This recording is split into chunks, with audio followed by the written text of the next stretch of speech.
Okay, so let's continue here. I've been moving a little bit slow. Of course, this is an introduction to Matinee. It's meant for people who have never used Matinee before.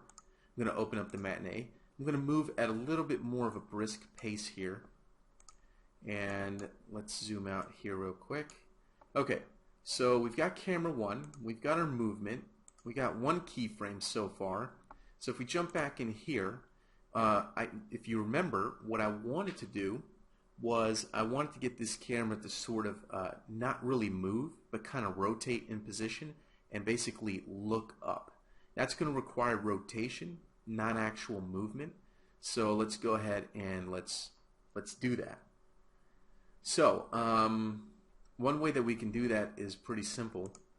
I'm going to take Matinee here and I'm going to move to, say, a new position. So right now this is 0 seconds. So 5 seconds might be a little bit too slow. So right now what I'm going to say is, if I jump back in here and I'm going to go to lock actor or lock viewport to actor, basically what I want is for the camera to do this. At 0 seconds, we're here at the starting point, and at an unknown number of seconds in the future, I'm going to want the camera to do this, right to about here. And I'm going to hit G to go to game mode so I can really see that. So I'm going to want the camera to do something like this, which I think will be pretty cool. We can see the cool effects up there, this cool bright hot spot from the opening in the cave ceiling. I think that'll be pretty cool. And we'll keep this statue and stuff in the lower right of our shot. Okay, so this is where I'd probably like it to be. Alright, so I've actually, by doing this, I've actually changed the rotation. If we look over here in the details panel, pay attention to the rotation parameter in the Y, which is the pitch. It's changing as I do this. So basically I'm changing the pitch of the camera. So I'm going to pitch it to about right here. And that looks pretty good. So let's jump back to Matinee. Because we moved the camera, we can actually set a keyframe right here. So if we go up to this button over here that says add key, we can click that and we'll set a keyframe right here. So let's jump back here, and right now we can't really see much because we're either in Matinee or we're back in the scene. Let's go back to the first frame. What I'm going to do is I'm going to unlock my viewport camera. Okay, so at the first frame we're here. At the last frame, the camera moved. In order to see this a little bit better, though, what we're going to do is I'm going to tear off my Matinee, and I could actually dock it at another part of the viewport or the UI, but I'm not really going to do that.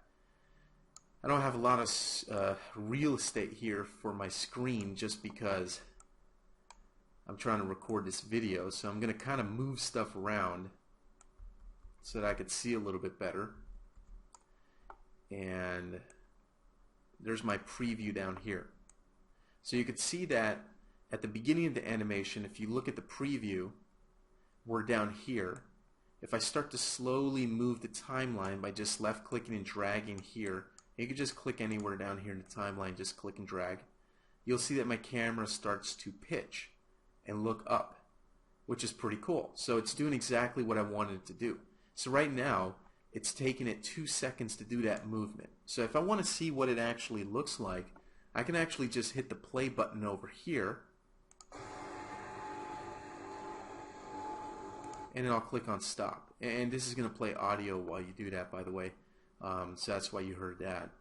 So pretty cool. It moved a little bit too fast. I just felt like it moved a little bit too quick for me. So I didn't like that. So what I can do to slow it down is I need to move this keyframe further down in the timeline. So 2 seconds is too fast. So if we make this animation maybe 4 seconds, it's going to be twice as slow. So it's going to take it twice as long. So to do that's actually really easy. Don't delete the keyframe and try to do the animation over again. Instead, hold down the control key, click on this keyframe, and we'll drag it over until it gets to 4 seconds. Now you'll notice that when I played, it played past this and it kept going. So let me show you how we can use the loop to kind of focus in on this area of the animation. I'm going to take the green tick mark and I'm going to set my loop here to 4 or just past 4 seconds. 4 seconds right here. Okay, cool. Maybe I'll go a little bit past it to about 6 seconds. It's going to be kind of tough to do this because I have very limited screen real estate on my screen here because I'm trying to record this at a smaller dimension of what my monitor actually supports, which is going to kind of stink a little bit, but just bear with me. Okay, so let me play this now, and what I could do is I could actually hit loop. So I'll hit loop. It's going to play it. Now it's a little bit slower. I actually like that better. And it's going to loop over and over again. So I could just focus on looking at this part of the animation and just check this out and see how this is looking. And if I feel like, well, looking it over and over again, you know what? It looks good. That's what I wanted. Perfect. So I'm going to go ahead and stop that. And I'm pretty happy with the way that looks. So I'm going to say that camera 1 is good to go. It's finished. And it was just 2 keyframes, so pretty easy stuff. Alright, cool. I'm going to go ahead and end this video here, and in the next one we'll just keep on rolling through this.